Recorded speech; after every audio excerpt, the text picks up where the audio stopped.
The master's wife walked into the slave quarters late at night, and what she asked shocked him to his core. Solomon froze, knowing nothing good ever came from a white woman visiting after dark. But what Eleanor Whitfield requested wasn't just shocking. It was dangerous enough to get them both killed. In the antebellum South, some boundaries weren't meant to be crossed, and some knowledge was forbidden by law. Yet in that moment, with 4 simple words, she was about to change both their lives forever. Solomon's muscles ached as he settled onto his thin straw mattress. 14 hours in the cotton fields had left his fingers bleeding and his back on fire. The overseer had been particularly cruel today, and 3 men had felt the bite of his whip. Solomon had kept his head down, picking faster than anyone else, a survival tactic he'd perfected over 3 years on the Whitfield plantation. But then came the soft knock that shouldn't have been. At first, he thought he'd imagined it. No one knocked on a slave's door. They barged in, especially not at this hour, when the quarters' pathways were empty and silent under strict curfew. The second knock was more insistent. Solomon's heart hammered against his ribs as he opened the door to find Eleanor Whitfield, the master's wife, standing there alone, her blonde hair hidden beneath a dark shawl. "Mrs. Whitfield?" His voice was barely a whisper, fear strangling his words. She glanced nervously over her shoulder before stepping inside, uninvited. This wasn't just unusual. It was unheard of. The master's wife, alone in a slave cabin after midnight? If anyone saw her here— "Solomon," she said, her voice trembling slightly, "I've seen you, reading behind the stables when you think no one is watching." His blood turned to ice. He'd been so careful with the torn book pages he'd salvaged and hidden. Being caught with them meant whipping at best, death at worst. "I want you to teach me," she said, the words tumbling out in a desperate rush. "Teach me to read and write." Solomon stared at her in disbelief, certain he'd misheard. The plantation owner's wife asking a slave to teach her what was forbidden to him by law? It made no sense. "Ma'am, I don't—" "Don't lie to me," she interrupted, her blue eyes suddenly fierce. "I know you can, and I need to learn." What Eleanor didn't know was that her innocent request would set in motion events that would change both their lives forever. The following night, Solomon waited, every muscle tense.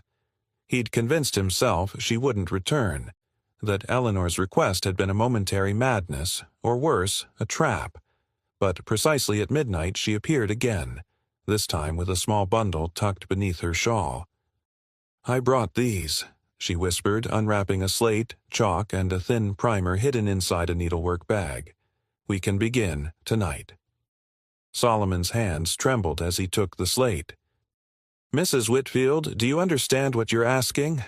If Master Whitfield discovers this—" "He won't," she said with surprising firmness. "James never comes to my chambers anymore. He won't know I'm gone." The implication of her words hung in the air between them.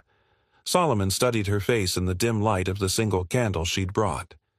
Eleanor Whitfield was young, no more than 22, and had arrived at the plantation just over a year ago, a bride from Charleston society. She rarely spoke to the slaves except to give household instructions. "Why do you want to learn?" he finally asked. "Most white women of your station." "Are content to embroider and plan dinner parties?" Her voice carried an unexpected bitterness. "My father believed education was wasted on daughters. My husband agrees." Solomon hesitated. Teaching her would risk everything. The state of Georgia had strict laws against educating slaves, but the unwritten rules about a slave educating a white woman were even more dangerous. If discovered, he would surely hang. "Please," she added, softer now. "I have no one else to ask." Against every instinct for self-preservation, Solomon nodded. He took the chalk and carefully wrote the alphabet on the slate, his lettering precise despite years without practice. "I was taught as a boy," he explained, not meeting her eyes, "before I was sold away from Maryland." Eleanor's fingers brushed his as she took the slate, and he flinched at the contact. Such touch between them was forbidden. "I'm sorry," she whispered, though whether for the touch or his past he couldn't tell. For an hour they worked in whispers. Eleanor proved a quick study, copying letters with determination, her frustration evident when she made mistakes. Solomon found himself impressed by her focus, so different from the distracted, ornamental presence she projected in daylight. As she prepared to leave, she hesitated at the door.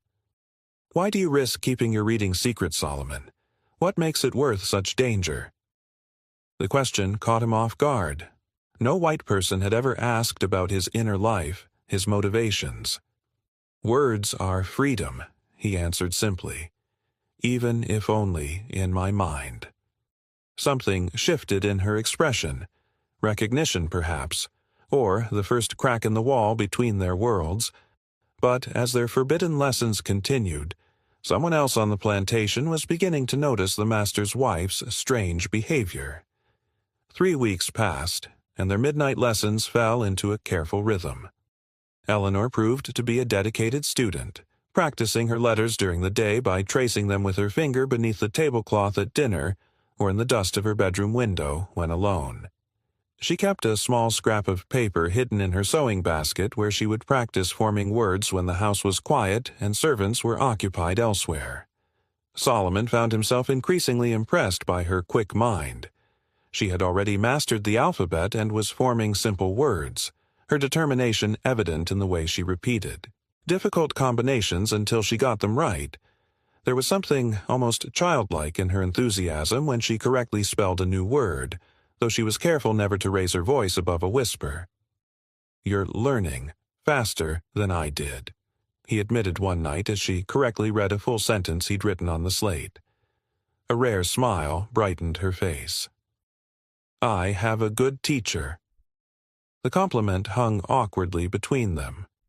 Such words from mistress to slave weren't part of the natural order of things, and both quickly looked away. "My father had a tutor for my brothers," Eleanor confided after a moment of silence. "I would hide behind the study door and listen to their lessons. Sometimes I'd steal their primers when they were finished and try to make sense of the markings before someone found me and scolded me for touching a man's books." Solomon nodded, understanding the hunger for forbidden knowledge all too well. "My first master's son taught me in secret. He was just a boy himself, maybe 8 years old. He thought it was a game, teaching me what he learned each day." "What happened to him?" Eleanor asked. Solomon's face darkened. "His father discovered us. The boy was beaten for spoiling good property. I was sold the next day." He paused, then added quietly, "I've often wondered what became of him." Eleanor looked down at her hands, smooth and unmarked compared to Solomon's scarred ones. The weight of the system that separated them seemed suddenly heavy in the small cabin. "I should go," she said, gathering her things. "Dawn comes early." Meanwhile, in the main house, Hattie, the head house servant, was growing suspicious. She had noticed Eleanor's frequent absences, the dark circles under her eyes, and, most concerning, the chalk dust on her nightgowns when collecting laundry. Twice now she'd found the mistress's bed empty during her early morning cleaning rounds, only to have Eleanor appear from the garden claiming an early walk for her health. "You seen anything strange with the mistress?" she asked cook one morning, kneading bread dough with powerful hands. The kitchen was already sweltering despite the early hour, and sweat beaded on both women's foreheads.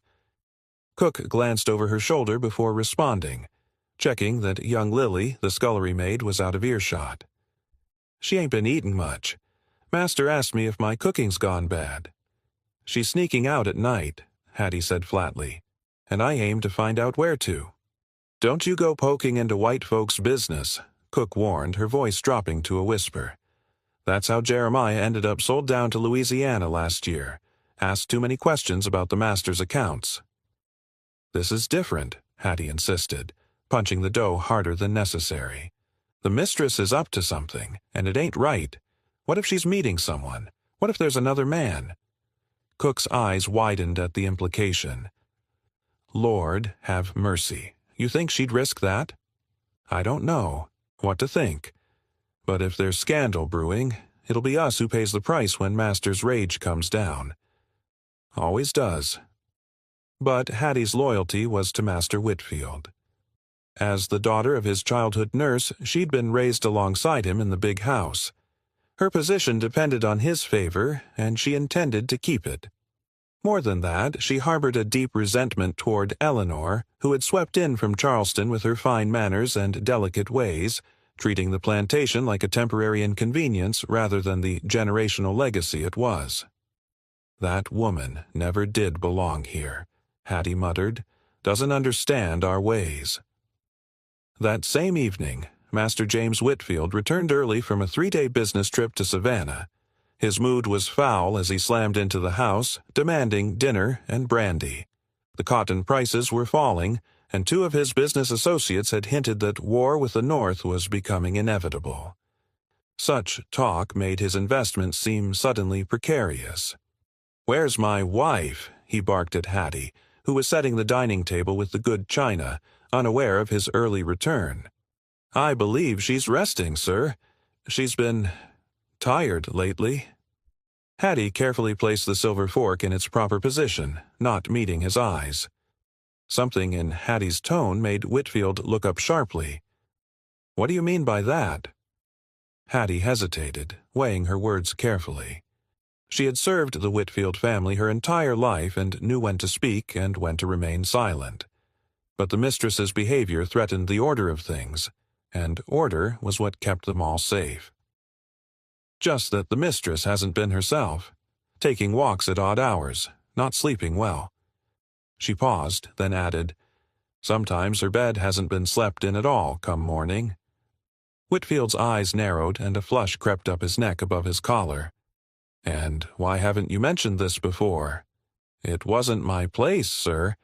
Hattie kept her eyes downcast, her posture deferential despite the dangerous information she'd just shared. He studied her for a long moment before dismissing her with a wave. "Send up my dinner to the study, and have Samuel bring the ledgers from the counting house." "Yes, Master Whitfield." But later, as Hattie passed his study with fresh towels for the guest rooms, she heard him muttering to himself, the brandy bottle already half empty on his desk. First, no heir after a year of marriage, and now this. His words slurred together as he poured another generous glass. Charleston society, indeed. Her father couldn't wait to be rid of her. Damaged goods, that's what he sold me. Hattie lingered in the hallway, straining to hear more, but Whitfield had fallen silent, staring into the amber liquid as if it might reveal answers to questions he couldn't quite formulate. In the servants' quarters that night, Hattie confided in Samuel, the master's valet. "Something's not right with the mistress. I think the master suspects it, too." Samuel, older and wiser in the ways of plantation politics, shook his head. "Whatever's happening, it ain't our concern unless we're asked directly. You'd do well to remember that, Hattie. But if she's bringing shame to this house, then the Lord will judge her, and the master will handle it. Our job is to see and not see, hear and not hear. That's how we survive." That night, Eleanor slipped out later than usual, having waited for her husband's drunken snores to fill their bedroom. The floorboards creaked beneath her feet as she made her way down the back stairs, freezing at every sound. She didn't notice the shadow that followed her across the moonlit yard toward the slave quarters. In Solomon's cabin, they had progressed to a new challenge. Eleanor had brought a book, a volume of Wordsworth's poetry she'd taken from her husband's neglected library. The leather binding was cracked with age, the pages yellowed but intact. "Read to me," she asked, placing it in Solomon's hands. "I want to hear how it's meant to sound." He hesitated, the weight of the book unfamiliar after so long. "This is dangerous," he said, glancing toward the door. "If anyone were to see—" "Please," she insisted, "I want to hear how the words should sound. When I try to read them myself, they don't flow like music the way poetry should." Solomon opened the book carefully as if it might dissolve in his calloused hands. His fingers, cut and scarred from cotton bolls and field work, seemed out of place against the delicate pages. Yet when he began to read, his voice transformed, becoming rich and melodious, each word given its proper weight and meaning. I wandered lonely as a cloud that floats on high o'er vales and hills, when all at once I saw a crowd, a host of golden daffodils, beside the lake, beneath the trees, fluttering and dancing in the breeze. Eleanor closed her eyes, transported by his voice and the words. In that moment, the cramped cabin with its dirt floor and rough-hewn walls disappeared. She could see the daffodils, feel the breeze, experience the poet's solitary wandering. Continuous as the stars that shine and twinkle on the Milky Way, they stretched in never-ending line along the margin of a bay. 10,000 saw I at a glance, tossing their heads in sprightly dance. As Solomon continued reading, his own memories stirred, of Maryland's rolling hills, of a childhood before the auction block, of a time when he had believed he might someday be free. The poetry awakened something long dormant in him, a yearning that daily survival had buried deep. Neither of them heard the soft gasp outside the cabin's single window, nor saw the figure that hurried back toward the big house, feet swift and silent on the packed earth path. When Solomon finished the poem, the silence between them was full of unspoken thoughts. Eleanor's eyes shone with unshed tears in the candlelight. "I've never heard anything so beautiful," she whispered. "You read as if you understand every word, in your soul." "Words are meant to be felt, not just understood," Solomon replied, closing the book reluctantly. "That's what my mother used to say. She couldn't read, but she could recite stories that had been passed down, and when she spoke, you could see every character, feel every emotion." "Was she a storyteller then? Before she was sold away." Solomon finished the question Eleanor couldn't bring herself to complete. "Yes, the best I've ever known." Eleanor reached out impulsively, her fingers brushing his hand where it rested on the book. "I'm sorry," she said, the words wholly inadequate for the generations of suffering they attempted to address. Solomon withdrew his hand carefully. Such contact was forbidden, dangerous for them both. "It's late," he said, his voice returning to the careful neutrality he maintained in daylight. "You should return before you're missed." As Eleanor gathered her shawl around her shoulders, a sudden crack of thunder made her jump. Rain began to patter on the cabin's roof, quickly becoming a downpour. "You can't go back in this," Solomon said, moving to the door and peering out at the deluge. "You'll be soaked through before you reach the house." Eleanor bit her lip, torn between the risk of staying longer and the certainty of questions if she returned drenched. "I'll wait until it lessens," she decided, settling back onto the rough stool.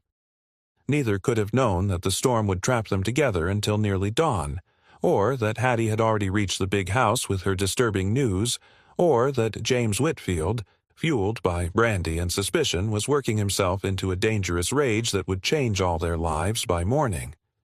The rain hammered against the cabin's roof with increasing fury, turning the dirt yard outside into a sea of mud. Inside, Eleanor and Solomon sat in uncomfortable silence, the poetry book closed between them. The single candle cast long shadows on the walls, and occasional lightning illuminated the sparse interior in harsh white flashes. "Tell me about Maryland," Eleanor finally said, drawing her shawl tighter around her shoulders as water began to seep under the door. Solomon hesitated. Slaves learned early to keep their past to themselves.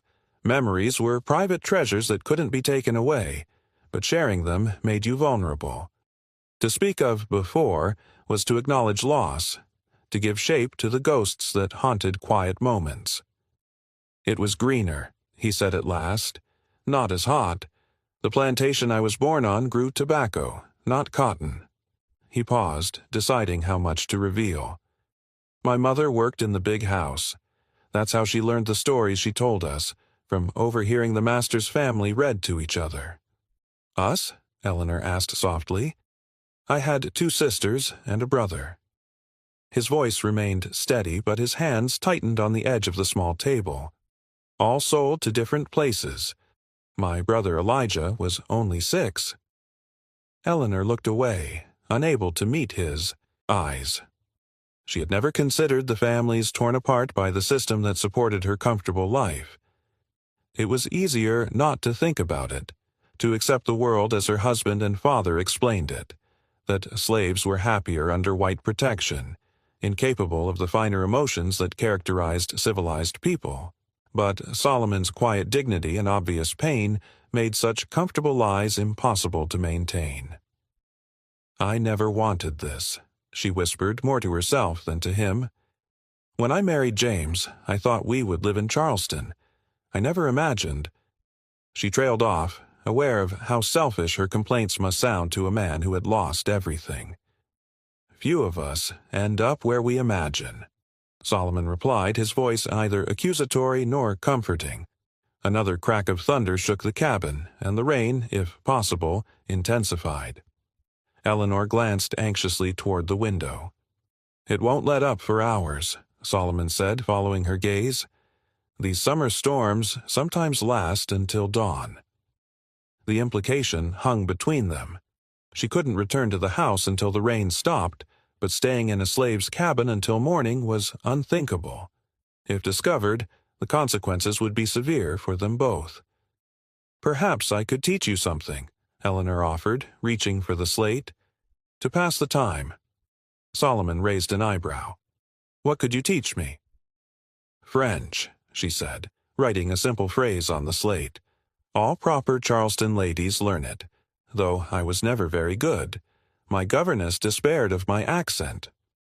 For the next hour they exchanged languages, Eleanor teaching basic French phrases, Solomon sharing words from his mother's native African tongue that had survived the Middle Passage.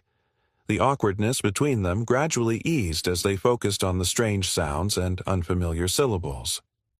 "Bonjour," she said. "Good day." "Jambo," he responded with the greeting he remembered his grandmother using.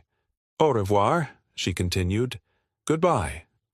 "Kwaheri," he replied, the word feeling strange on his tongue after so many years. "Merci," she offered. "Thank you." Solomon hesitated before responding with the corresponding word, memories of his mother suddenly vivid. "Asante," he said quietly. Eleanor wrote each word carefully on the slate, her handwriting improving with practice. "What about this one?" she asked, writing another word. "Liberté. It means freedom." Solomon repeated the word carefully, tasting its shape. "We have a word for that too, but it's rarely spoken here." "What is it?" she asked. He hesitated before responding. "Uhuru." The word felt dangerous, powerful, like a spell that might conjure something beyond control if spoken aloud. Their eyes met in shared understanding, and for a brief moment, the vast gulf between their positions seemed to narrow. "Did you ever try to run?" Eleanor asked suddenly, then immediately looked horrified at her own boldness. "I'm sorry. I shouldn't ask such things." Solomon was quiet for so long that Eleanor thought he wouldn't answer. When he finally spoke, his voice was low, measured. "Once, after they sold my family, I made it to the Savannah River before the dogs caught me." He didn't elaborate on what had followed, but unconsciously touched a scar visible at his collar. Eleanor swallowed hard. "I don't understand how any of this can be right," she whispered. "How men who call themselves Christians can—" "They have their justifications," Solomon interrupted. "They find what they need in the same Bible they forbid us to read." The bitterness in his voice was the most emotion he had shown in their weeks of lessons. It revealed the depth of anger that must simmer beneath his careful exterior, and Eleanor found herself both frightened by it and relieved to glimpse something authentic. "My father quoted scripture at dinner parties to defend owning people," she admitted. "I never questioned it until—" She gestured vaguely between them, at the slate with its French and African words. "Until you wanted something they said you couldn't have," Solomon finished for her. "Knowledge." Eleanor nodded, a flush creeping up her neck. "That makes my rebellion seem very small compared to yours." Freedom takes many forms, Solomon said after a moment. Sometimes it's in here first. He tapped his temple. Before it can be anywhere else. The candle guttered as a draft swept through the cabin's poor ceiling. Eleanor shivered, and Solomon, without thinking, reached for the only blanket he owned, a rough wool thing, patched many times, and offered it to her.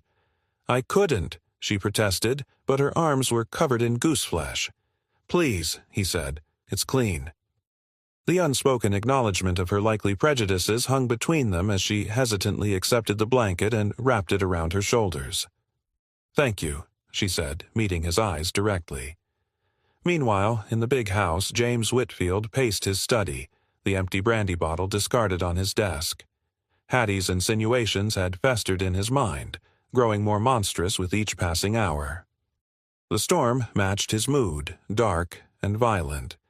His marriage had been one of convenience, arranged between his father and Eleanor's before both old men died within months of each other.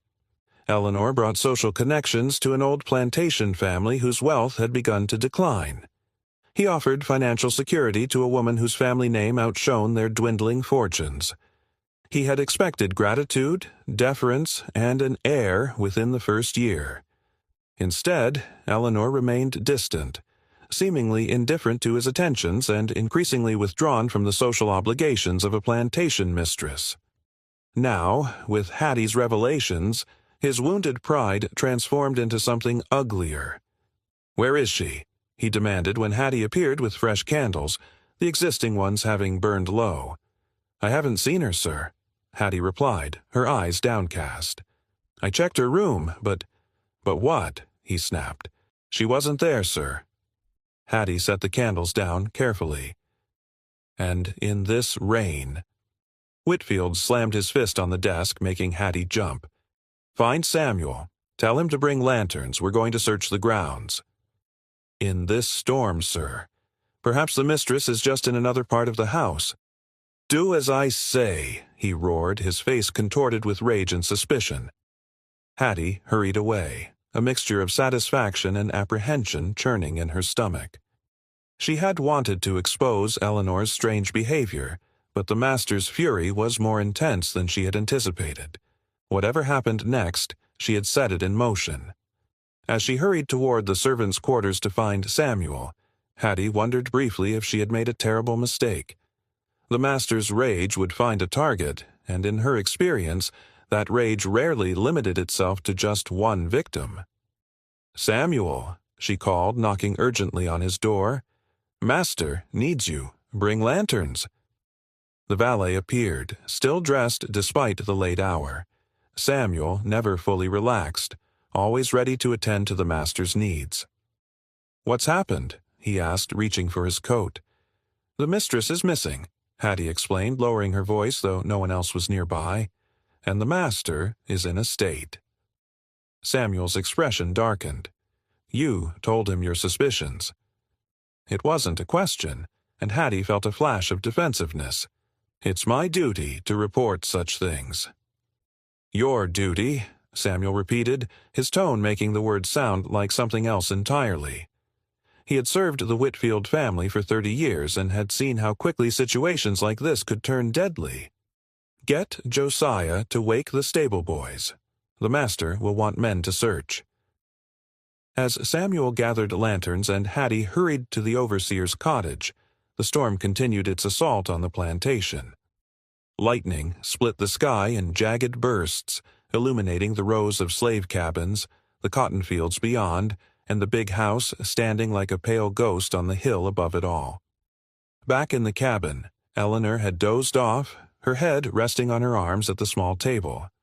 Solomon watched her from his position by the door, where he'd been monitoring the storm. She looked younger in sleep, the worry lines smoothed from her forehead. He should wake her, he knew.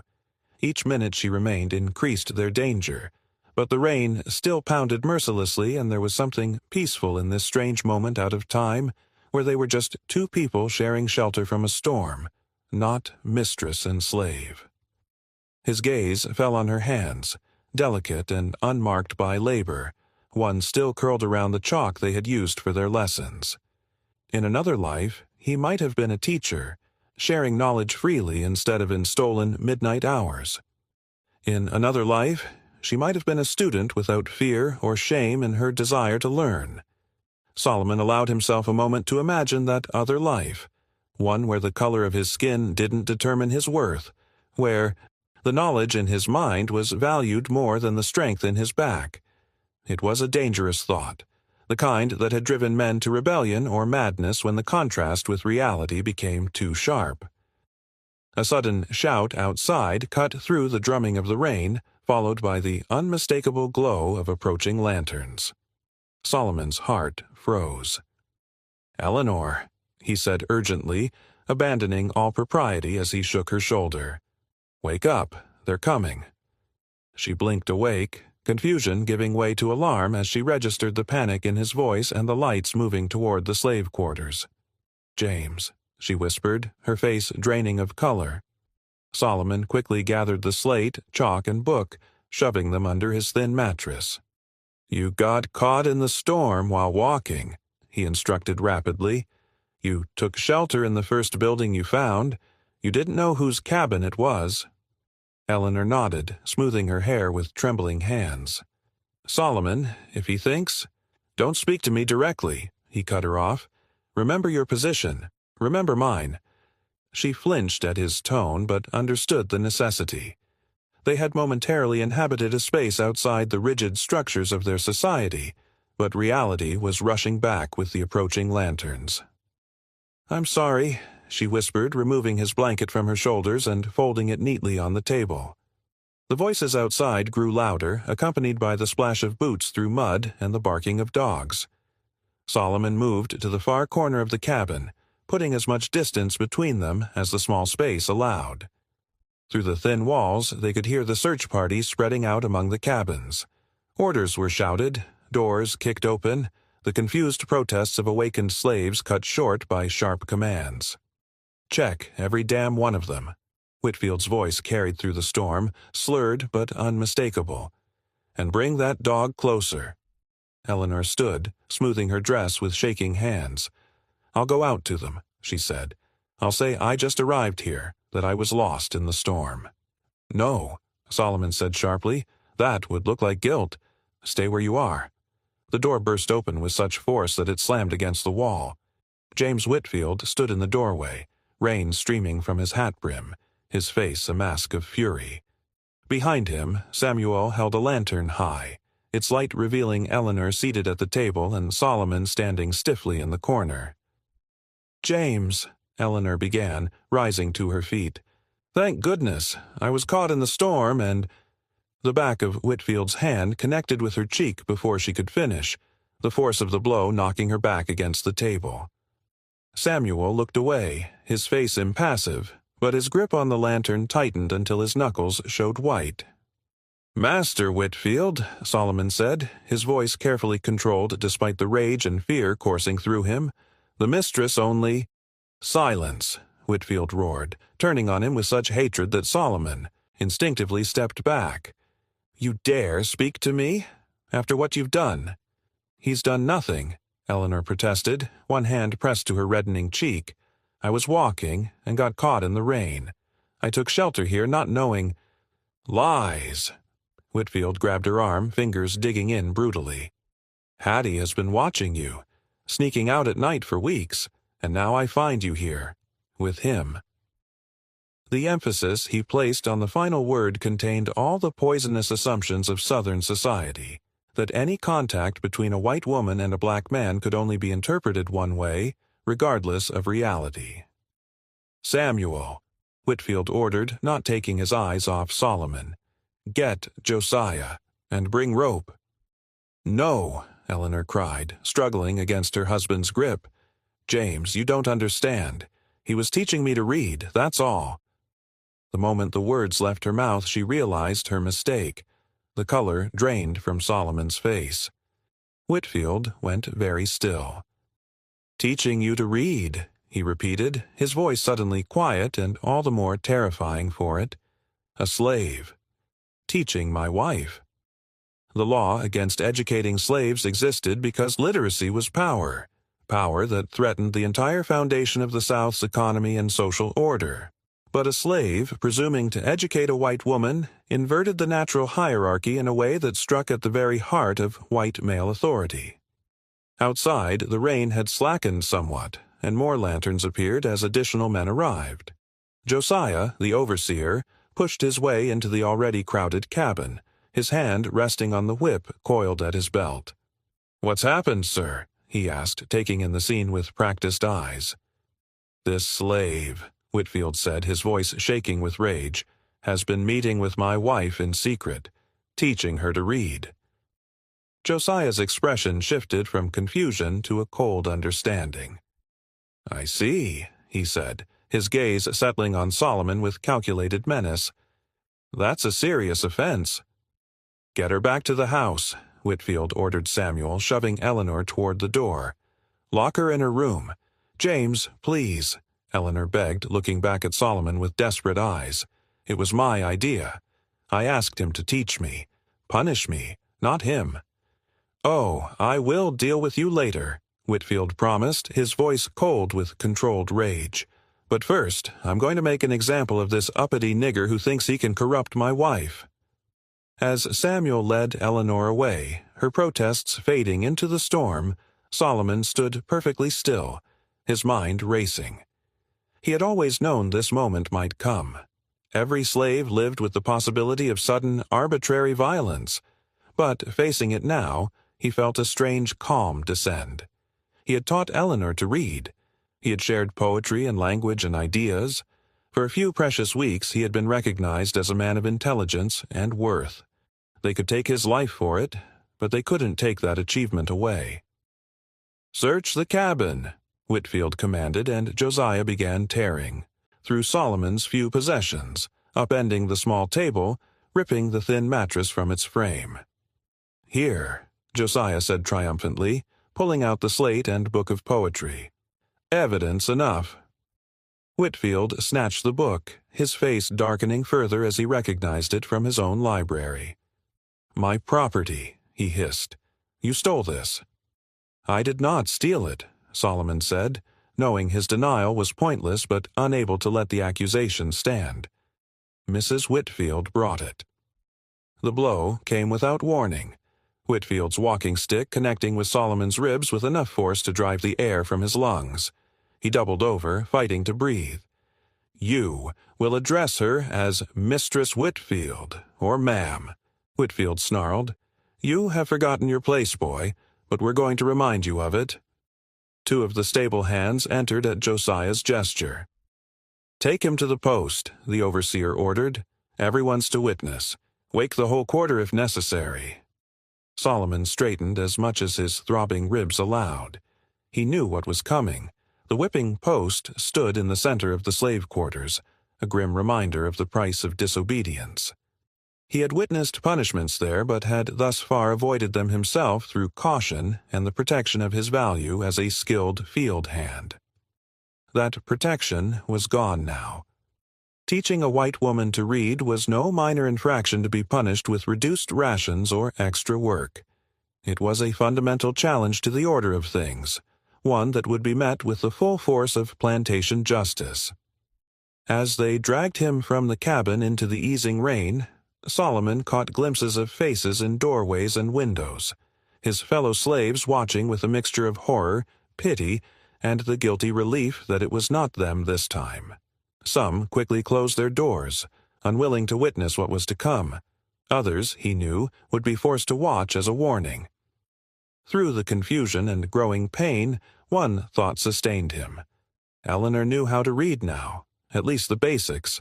Whatever happened to him, that knowledge couldn't be taken from her.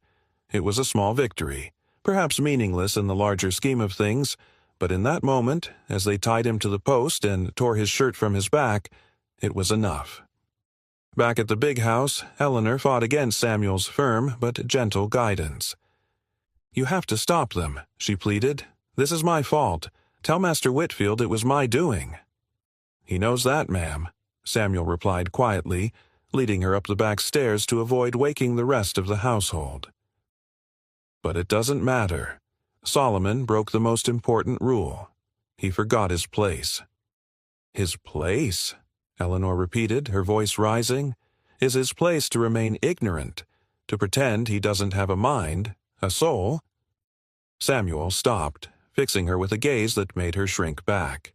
In his eyes, she saw something she had never noticed before, a deep, controlled anger and an intelligence that assessed her with unsettling clarity. His place, Samuel said deliberately, is to survive, something you've made much harder for him with your midnight lessons. The rebuke hit Eleanor like a physical blow.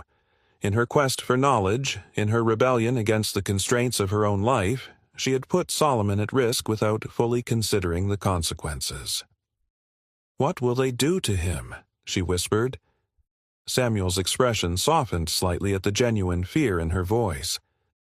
"Nothing that hasn't been done before. Solomon is strong. He'll endure." But as he led her to her room, Samuel was less certain than he pretended. He had seen slaves die from severe whippings, had watched infection set in from wounds that never properly healed.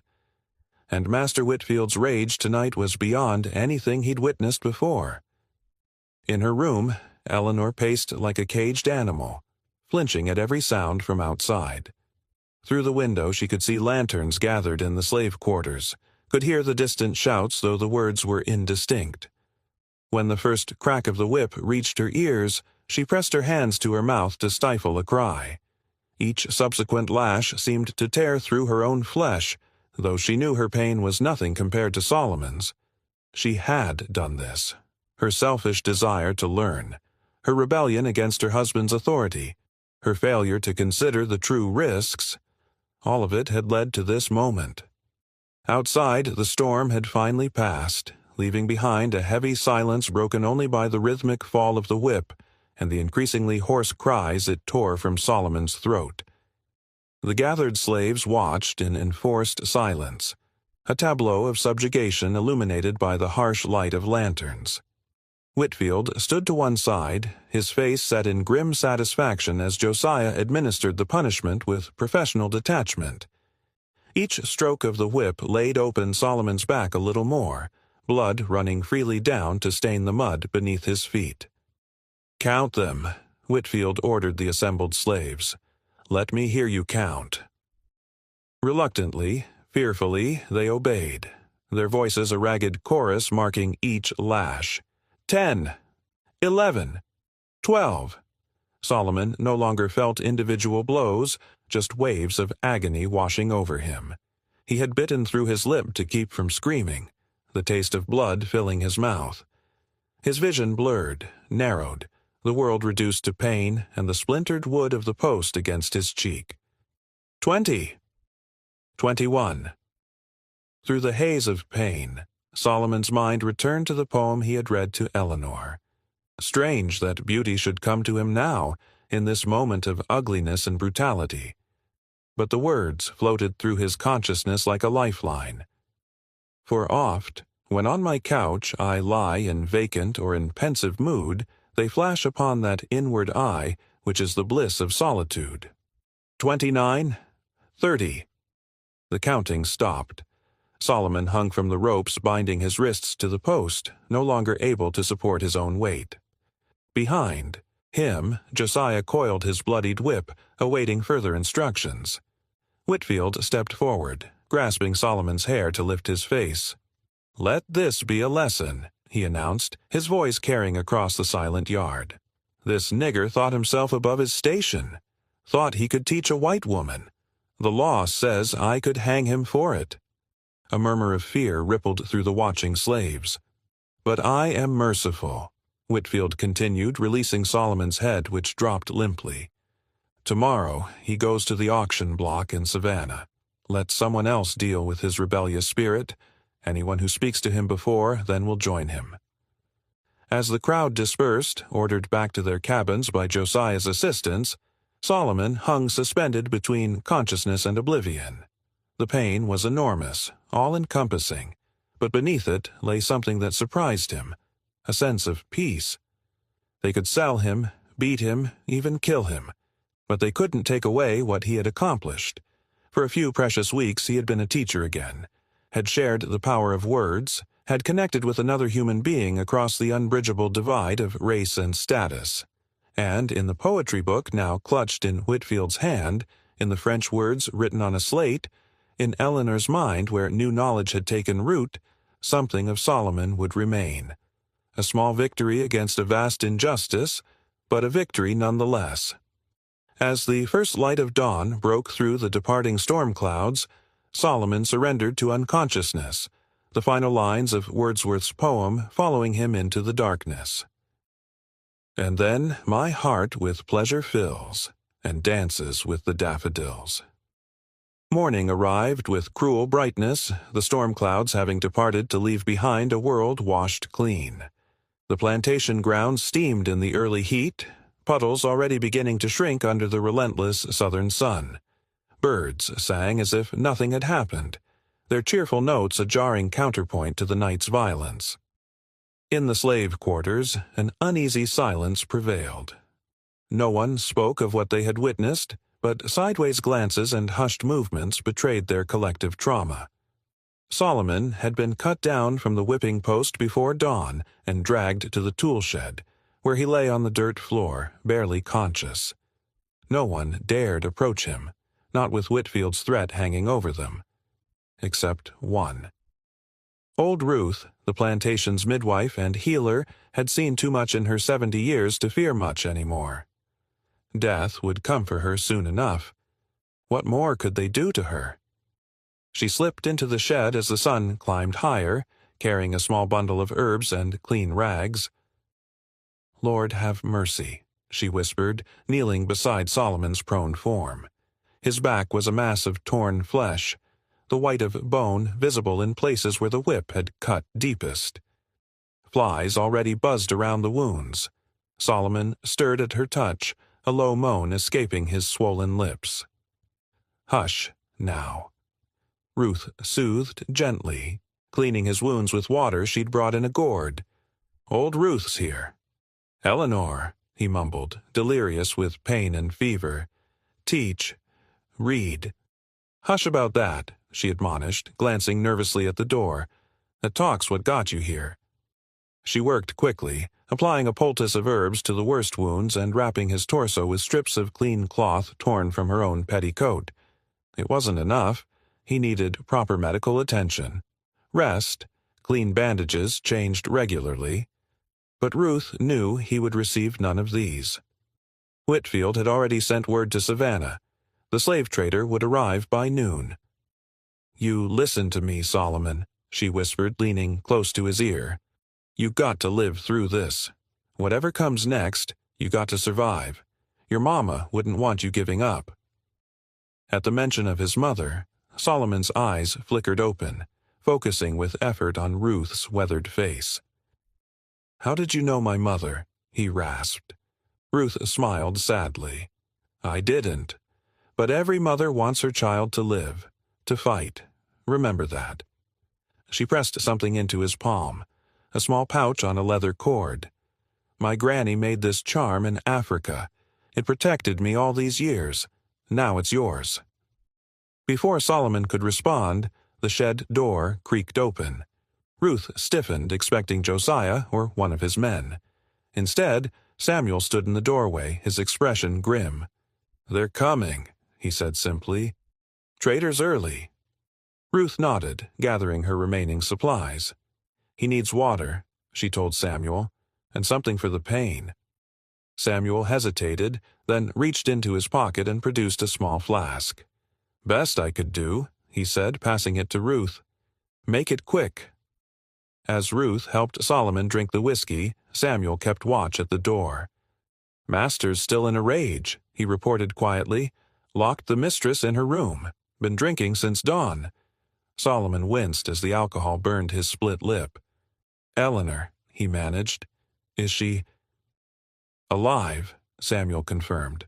"Though what happens next—" He shrugged, the gesture conveying the precariousness of everyone's situation. The sound of an approaching wagon silenced them. Ruth quickly finished her ministrations, tucking the charm securely around Solomon's neck. "Remember," she whispered fiercely, "survive." At the big house, Eleanor sat rigid by her bedroom window, watching the activity in the yard below. Her face was pale except for the darkening bruise on her cheek, and she had not changed from her mud-stained dress of the night before. She had refused food when Lily brought her breakfast tray, unable to stomach anything while Solomon suffered for her actions. A knock at the door made her turn. It wasn't James's knock. He pounded rather than rapped, but she tensed nonetheless. "Who is it?" she called. "Hattie, ma'am," came the reply, the voice carefully neutral. "Master says to help you dress. You're to come downstairs." Eleanor crossed to the door, but didn't open it. "Why? What's happening?" A pause. "The traders come for Solomon, ma'am. Master wants you to witness." Horror washed through Eleanor. "No," she whispered, then louder. "No, I won't come down." "Master says you will," Hattie responded, her voice hardening. "One way or another." The threat was clear. Eleanor knew James well enough to understand he would drag her downstairs bodily if necessary, adding to her humiliation and doing nothing to help Solomon. "Very well," she said after a moment. "I'll dress myself." "Master says to wear the blue dress," Hattie instructed, "the one from your trousseau, and your hair up proper, with the pearl combs." Eleanor understood the symbolism immediately. The blue dress was what she had worn the first time James had presented her to local society as his wife. The pearl combs had been his wedding gift to her. This was to be a public reassertion of his ownership, a demonstration of her subjugation parallel to Solomon's. With trembling hands, she changed into the blue silk gown, its fitted bodice and full skirts a constraining reminder of her position. She arranged her hair as instructed, each pearl comb a weight pinning her not just to her coiffure, but to her role, her place in the hierarchy that Solomon had dared to subvert. When she finally opened the door, Hattie's eyes widened slightly at the sight of the bruise, now a vivid purple against Eleanor's pale skin. "Should I fetch some powder for that, ma'am?" she asked, her voice softening almost imperceptibly. "No," Eleanor replied coldly. "Let everyone see what kind of man my husband is."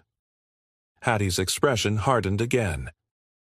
"That kind of talk won't help you or Solomon." "You did this," Eleanor said suddenly, the realization crystallizing as she looked at the house servant. "You told James about our lessons." Hattie met her gaze unflinchingly. "I serve the master of this house, ma'am, not its mistress." "And did you serve him when he beat Solomon nearly to death? When he decided to sell him away like an animal?" "That's not on me," Hattie insisted, though a flicker of something, guilt, regret, crossed her face. "Solomon knew the risks." "As did I," Eleanor replied. "Yet I notice only one of us is being sold today." The observation hung between them, uncomfortable in its accuracy. Finally, Hattie gestured toward the stairs. "Master's waiting." In the front yard, a scene of terrible formality was unfolding. James Whitfield stood on the porch in his best suit, as if receiving honored guests rather than conducting a punishment. Beside him, Josiah maintained a watchful presence, hand never far from his whip. A small crowd had gathered. The house servants required to attend, and several neighboring planters Whitfield had summoned to witness his handling of the situation. The slave trader, a corpulent man named Bradshaw with whom Whitfield had done business before, waited beside his wagon. Unlike the genteel pretensions of the plantation owners, Bradshaw made no attempt to disguise the brutality of his profession. Chains and manacles hung visibly from his wagon, and a board assistant sat ready with documentation of sale. "Ah, here she is," Whitfield announced as Eleanor emerged from the house, Hattie a step behind her. "My wife." The emphasis he placed on the possessive made Eleanor's skin crawl, but she kept her expression neutral as she took her place beside him. The assembled neighbors murmured greetings, their curious eyes taking in her bruised face with poorly disguised interest. "Mrs. Whitfield has something to say to you all," James continued, his hand closing around her upper arm in a grip that promised punishment if she deviated from his script. "Don't you, my dear?" Eleanor swallowed hard, tasting bile. They had rehearsed nothing, but she knew what he expected. An apology, a public acknowledgment of her wrongdoing, a reinforcement of the social order she had transgressed. "Yes," she said, her voice carrying clearly across the yard. "I do have something to say." Whitfield's grip tightened warningly. "I wish to apologize," Eleanor began, feeling each word like ash in her mouth, "for my inappropriate behavior." A satisfied murmur ran through the crowd. Whitfield's grip eased slightly. "I forgot my place," she continued, the words bitter but necessary if she was to have any chance of mitigating Solomon's fate. "As a woman, as a wife, as a Southern lady." She paused, gathering her courage for what came next. "I asked Solomon to teach me to read," she stated clearly, causing several gasps among those who hadn't heard the full story. "The fault is entirely mine. I ordered him to do so, and as a slave, he was bound to obey his mistress." Whitfield's fingers dug painfully into her arm, but Eleanor continued, her voice steady. "If there is to be punishment, it should fall on me alone. Solomon was merely following orders, as any of your slaves would do." The assembled planters shifted uncomfortably. Eleanor had introduced a problematic element into the narrative: the conflict between a slave's obligation to obey his mistress and the social prohibition against educating slaves. If Solomon was merely following orders, his punishment became more difficult to justify. "My wife is overwrought," Whitfield said smoothly, his public mask of civility firmly in place despite the fury she could feel trembling through his grip. "The ordeal has clearly affected her understanding of events. The slave took advantage of her gentle nature, her feminine susceptibility to manipulation." The neighboring men nodded, relieved to have the familiar narrative restored. Their wives, standing slightly behind them, exchanged glances that Eleanor couldn't quite interpret. "Bring him out," Whitfield ordered, and two of Josiah's men disappeared around the side of the house toward the tool shed. When they returned with Solomon supported between them, a collective gasp rose from the assembly. Despite Ruth's ministrations, he was a shocking sight. His back, partially visible, through the torn shirt they'd roughly pulled over him, was a mass of bloody bandages. His face was swollen, lips split, one eye nearly closed. He could barely stand, his legs buckling with each step. Eleanor bit her lip to keep from crying out, the taste of blood filling her mouth as she reopened the cut from James's blow the night before. Her hands clenched in the folds of her blue dress, the fine silk crushed in her grip. "This is the slave in question," Whitfield announced unnecessarily. "As you can see, he has already received correction for his actions. Now he will be removed from this plantation permanently." Bradshaw stepped forward, eyeing Solomon with professional assessment. "He's damaged goods," the trader commented, poking at Solomon's ribs and causing him to wince. "Won't fetch much in this condition." "I'm not concerned with the price," Whitfield replied coldly, "only that he goes far from here. New Orleans, perhaps, or the sugar plantations in the Caribbean." Everyone present understood what this meant. The cotton plantations of Georgia were harsh, but the sugar plantations were death sentences, places where slaves were worked until they died, then replaced. Few survived more than a few years in those conditions. "As you wish," Bradshaw shrugged, gesturing to his assistant to bring the chains. "Though it's a waste of good property, if you ask me." Eleanor watched in horror as they shackled Solomon's wrists and ankles. The heavy iron seemed obscene against his already abused flesh, and she could see him fighting to remain upright, to maintain some shred of dignity in his final moments on the plantation. "Wait," she said suddenly, stepping forward despite James's restraining hand. "May I speak with him? To say goodbye?" Whitfield's face darkened, but they had an audience. To refuse such a small, seemingly Christian gesture of forgiveness would make him appear unnecessarily cruel. "Briefly," he conceded, releasing her arm.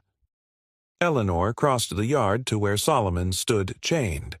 Up close, his injuries were even more horrific, and she fought to keep her expression composed despite the tears threatening to spill. "I'm so sorry," she whispered low enough that only he could hear. "This is my fault." Solomon raised his head with effort, meeting her eyes.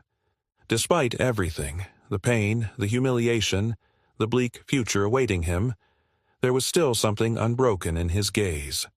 "No regrets," he murmured, his voice a ragged whisper. "You have the words now. Use them." Eleanor nodded, understanding the gift he was giving her. Absolution, but also purpose. The knowledge they had shared could not be undone, even as their brief connection was being severed. "I will," she promised, then, even more softly, "Liberté." "Uhuru." A ghost of a smile touched Solomon's battered face. "Time's up," Bradshaw interrupted, taking Solomon's arm. "Wagon's waiting." As they led him away, Solomon straightened his shoulders despite the agony it must have caused, walking as steadily as his shackles allowed. He did not look back, and Eleanor understood this too was a gift, sparing her the sight of his face as he was taken from everything familiar into an uncertain and likely brutal future. The wagon pulled away, dust rising beneath its wheels. The neighbors began to disperse, the spectacle concluded. Whitfield accepted their handshakes and murmured support with the air of a man who had successfully defended his honor. Eleanor stood motionless, watching until the wagon disappeared down the long drive. Only then did she allow a single tear to trace its way down her cheek, falling to the ground where Solomon had stood. "Get inside," Whitfield ordered, his public performance of civility dropping away now that they were relatively alone. "We have much to discuss about your future behavior." Eleanor turned to face her husband, something new and dangerous hardening within her. Solomon had paid an unimaginable price for sharing knowledge with her. She would not allow that sacrifice to be in vain. "Yes," she agreed, her voice steady, "we certainly do." As she walked back toward the house, back straight and head high despite the fear churning within her, Eleanor's mind was already racing. Solomon had given her words, had awakened her to injustices she had previously accepted without question. Now she would have to find her own path forward in a world suddenly revealed as far more complex and cruel than she had allowed herself to see. Behind her, the plantation resumed its rhythms. Slaves returning to their tasks, house servants preparing the midday meal, Whitfield conferring with Josiah about the day's work. Life continued as if nothing had changed. But for Eleanor, everything had changed. In the blue dress that symbolized her submission, with pearl combs restraining her hair and a bruise marking her face, she made a silent vow. She would use the words Solomon had taught her. She would find a way to make meaning from this tragedy. And someday, somehow, she would find a path to her own liberation. Days turned into weeks after Solomon's sale, and the plantation felt heavy with grief and guilt. Whitfield became more volatile, and Eleanor found herself walking on eggshells, constantly wary of his mood. Each day she wore her blue dress, a painful reminder of her submission. In the evenings, Eleanor turned to the poetry book Solomon had taught her to read, finding solace in the words. One night she felt a surge of resolve. She could not let Solomon's sacrifice be in vain. She began to write, documenting her thoughts on slavery and the power of words. Inspired by Ruth's stories of resistance, she gathered the enslaved women in secret to teach them reading and writing. At first hesitant, the women grew bolder as Eleanor spoke of freedom. One night, while they were meeting, Eleanor heard shouting outside. Whitfield was punishing enslaved men for returning late from the fields. Unable to stand by, Eleanor, stepped outside, confronting Whitfield. "You can't treat them like this," she shouted, surprising everyone, including herself. The men rallied behind her, echoing her defiance. Whitfield, enraged, retreated, but Eleanor felt the fire of resistance igniting within her community. From that night on, Eleanor expanded her gatherings to include the men, sharing stories and practicing reading. They began to formulate plans for a potential rebellion, united in their struggle. Eleanor prayed for Solomon, vowing to honor his memory by fighting for freedom, not just for herself but for all who had been silenced. As whispers of rebellion spread, she felt a sense of purpose and readiness to join the fight for their liberation. Together they would reclaim their stories and their lives.